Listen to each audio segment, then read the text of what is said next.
Hello guys, good morning.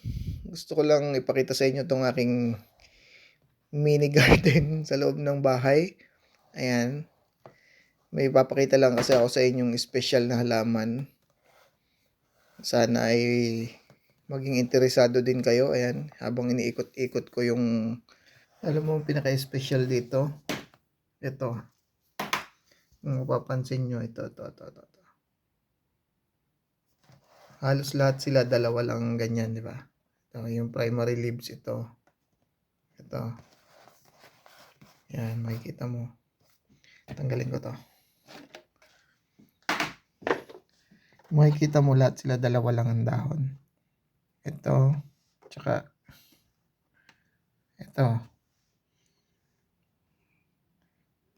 Ito, tsaka ito.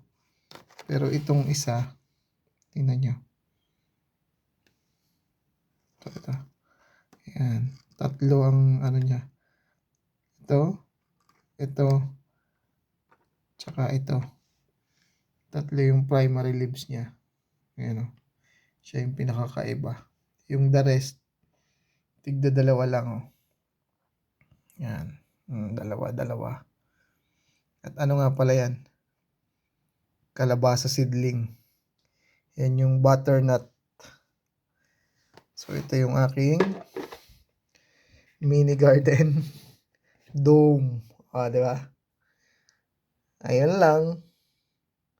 Dito sa loob ng kwarto. Sa loob ng kwarto, kasi dito yung control temperature, malamig sa labas. Hindi mabuhay ang ang mga punla pag sa labas. Kaya dito lang muna sila. Ayan. Yun lang. Hanggang dito lang. Bye. Follow. Subscribe.